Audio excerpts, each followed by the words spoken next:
Hi everyone, welcome back. Another day, another dollar. It's Wednesday and I hope you're fired up to go out there and make your money. Guys, today I want to talk about an incident that happened with me and another dasher. And I want you to give me your honest opinion if you think I did the right thing. And what would you have done? My first offer for the day is a shop and pay from Uber Eats to shop at Wise for 3 items, 3 miles, $12. Let's go.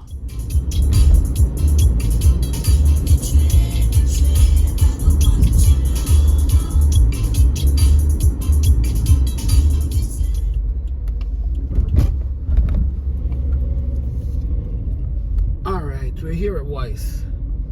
Let's go knock this out real quick. 3 items.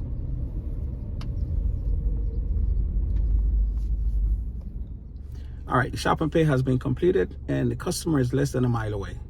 Let's go drop it off.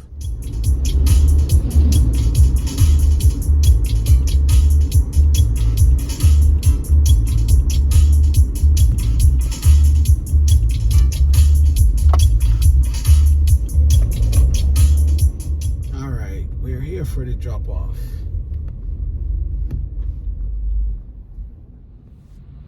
All right, the order has been dropped off.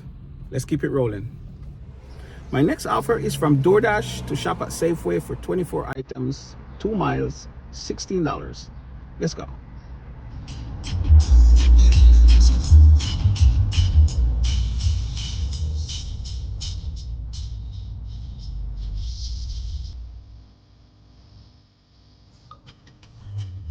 All right, we're here at Safeway.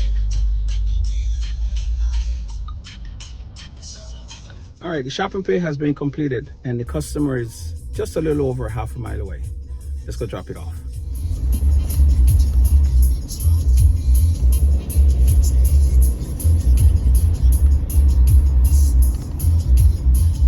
The order has been dropped off.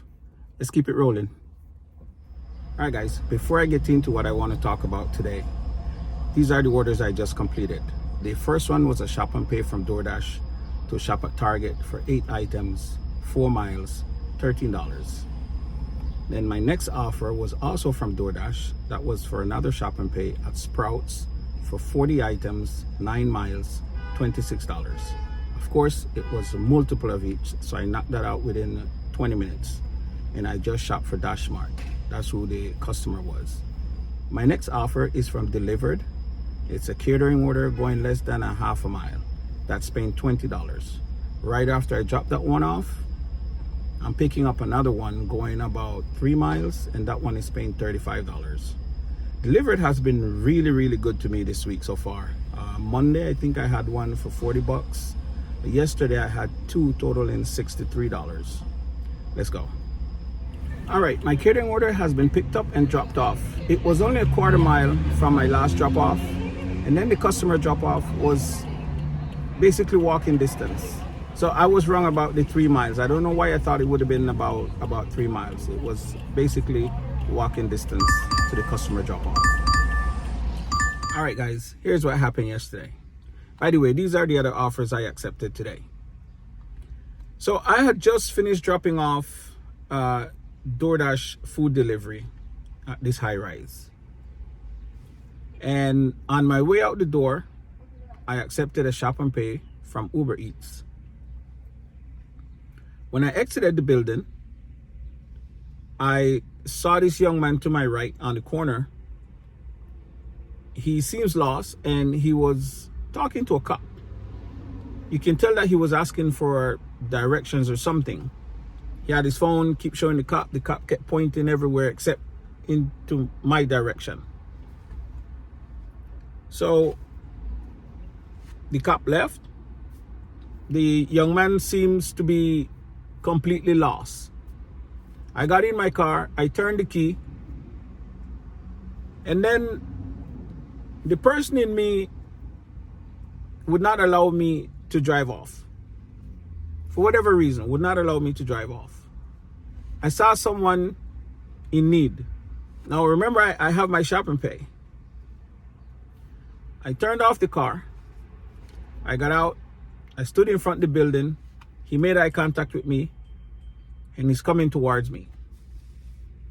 So I stood there and I waited for him. I also noticed that he have a DoorDash bag. So he showed me his phone and I can clearly see that it's a Uber Eats order. And I asked the question, do you need help? He said, yes. What do you need? Where is this address? But I can barely understand the young man. Where is this address? I looked at the address. It says 707.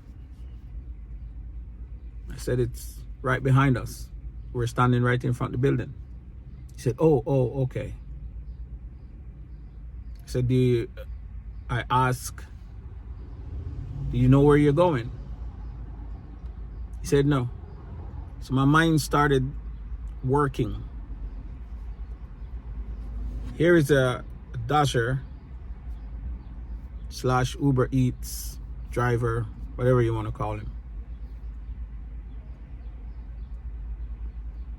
He's now in front of the building, but he still doesn't know where he's going.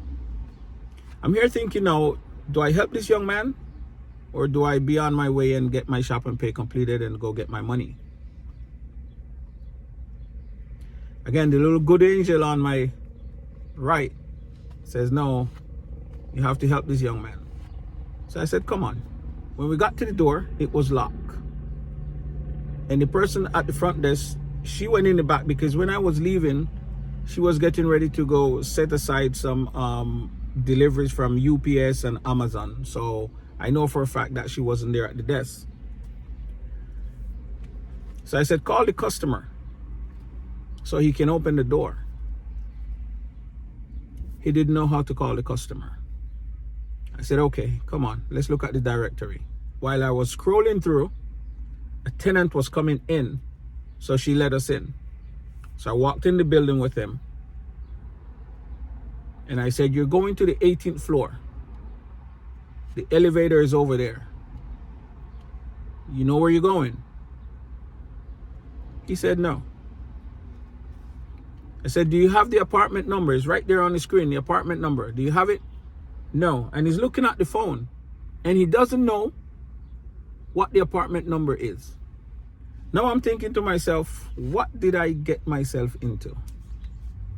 So I said, come on, let's go. We got on the elevator and I took him up to the 18th floor. I walked him over to the apartment. It was a leave at the door, so I said, okay, you have to take a photo. And he laid the food on the ground and he's taking a photo like this, with the camera in his hand like this, horizontal. So I said, no, you need to set the camera the other way so you can get the number of the apartment in the shot. And he did that. And the next step, he's struggling to complete the drop off. And I'm not making this up. I'm not making this up. I kid you not, I'm not making this up. He's struggling to complete the drop off. So I walked him through, right? After you take the photo, you need to submit the photo. Slide your bar across. And he did that. Now, before we went upstairs, I realized that this young man was struggling to communicate with me in English. And before you start judging, no, he was not a Latino like myself. He was definitely not a Latino. I did ask the question though, do you speak Spanish? He said no. Very little English, he said. And that's when I realized that I have to help this young man. When we got back downstairs, he said, thank you, sir, thank you, thank you. So I asked the question, I said, is this your first time doing this? He said, yes. Is this your first order? He said, yes. So I said to him, I said, let me give you a bit of advice. This should be your first and last order that you take today. He said, I don't understand the GPS. I said, more reason why you should not be doing this. He said, I can't find a job. Well, you can't find a job, but this is not the job for you. I didn't tell him like that, but I basically told him, you know, You should not be doing this. This is not for you. You don't understand the GPS. You don't understand how to find the addresses. You don't understand how to read the apartment numbers. I said, if you take another offer today, it's going to be disaster. So please, my advice to you is make this be your first and last. To me, that was definitely somebody else's account he was using. And it's unfortunate. I hope he didn't take any other offer for the day, because if he did, who knows? So tell me, guys, what would you have done? Did I do the right thing helping him out? In the end, I did give him a bit of advice that it should be his first and last. So do you think I did the right thing, or should I have just kept on going on my way and do my shop and pay? All right, guys, my last offer for the day was a shop and pay from Uber Eats to shop for 17 items at Sprouts, 7 miles, $45. If it's your first time here on my channel, please like and subscribe, and thank you for your support. And with that said, if you're working today, please continue to give great customer service and be safe. And I'll see you in the next one. Me mind upon me yard, yeah, the youth them all. So me working